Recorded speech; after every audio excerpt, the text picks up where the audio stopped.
Welcome in today. Today we're going to be talking about how to bid window washing services. So this is going to be a pretty quick video talking about different ways to bid.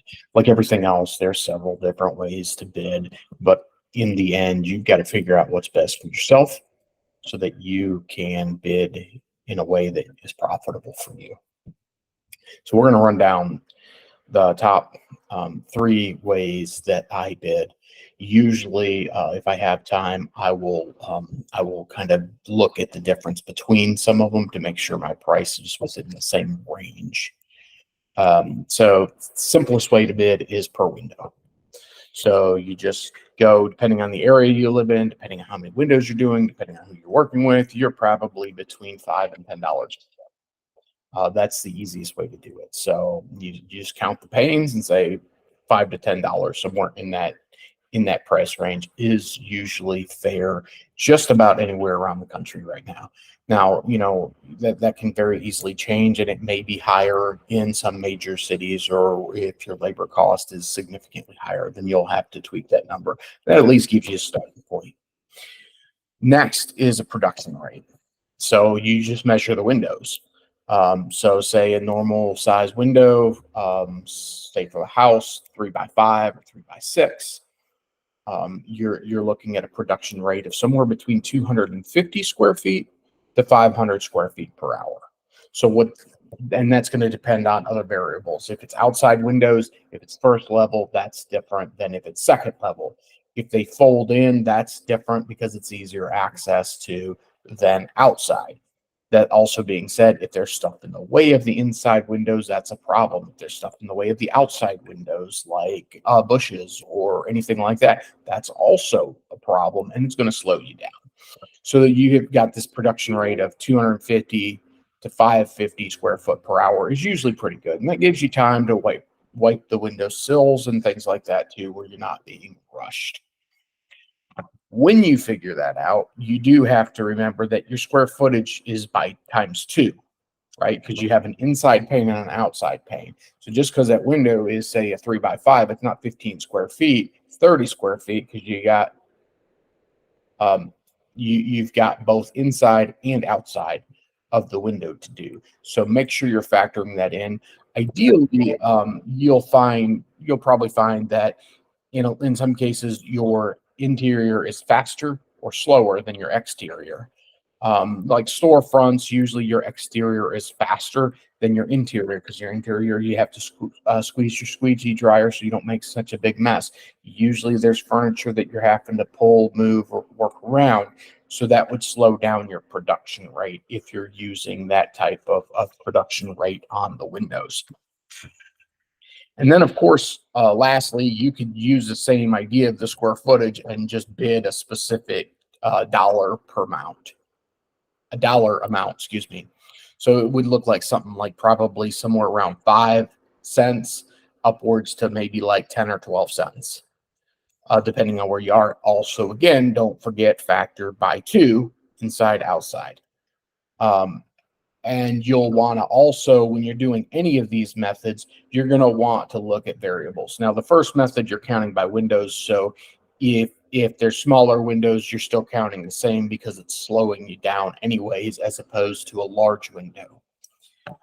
You flip that when you're doing by production rate. You take into account things like, hey, that window's too small to use a squeegee on, or I have to change squeegees, or something like a French door where you have 9 or 12 or 15 small panels. You need to take that into account and say, okay, this is going to slow me down. I can't just charge what that would be for that. I need to charge a higher amount because it's going to take longer to do. So that's the first part. You've got your bidding out of the way. Now you're like, okay, how am I going to wash it? Now, obviously, the prices that I gave you to use as a starting point is based off of it's based off of using a scrubber and squeegee. There's different techniques. There's different styles. So you'll have to use what you're comfortable with. That being said, if you're hand washing it, that you're going to have to look at these production rates and change them, because hand washing is not as fast as scrubber and squeegee. I think that covers it other than the type of chemical. Obviously, if you're trying to window wash, you want to make sure that you're using a chemical that's going to work effectively with you. There's a lot of window cleaners that use vinegar. I do not. I know the next statement I'm going to have is fighting words with a lot of old school window washers, but vinegar is not good for windows. In my opinion, neither is ammonia. Anytime I've worked behind a window cleaner that's used either of those two products, the first couple of cleans for me to actually get the windows right has been tremendous amount of work. And also when you use things like vinegar, as soon as it get moisture in the air, the first little spot of rain, boom, they're spotted with windows, with water spots. You want to use something that's more effective, that's better to clean, and maybe more cost effective. Look at like Dawn dish soap. That's going to be in my opinion, one of your best go-tos. There's other cleaners too, like Tribase. I love using that, and you can use Simple Green on Windows. So there's other cleaning products that you can use too. And obviously, it depends on the situation. There's situations you might need to use vinegar or ammonia or rubbing alcohol to help cut through whatever's on the window. So, like in the event of construction cleanup. So there's always an exception to the rule, but for the most part, you need to focus on the rule itself. Figure out how you're bidding, figure out your process, whether you're hand washing, whether you're using a scrubber and squeegee. You're going to have to tweak those numbers if you're hand washing. And then from that point, go out and bid. Happy bidding. Hourly rate. I guess I should have covered that. When you figure out how long it's going to take you, then you multiply it times your hourly rate. Your hourly rate for Windows should be greater than your hourly rate for commercial cleaning. So that being said, I'm consistently at the $65+ per hour right now for window washing. That's where I'm bidding. That's what my area will allow.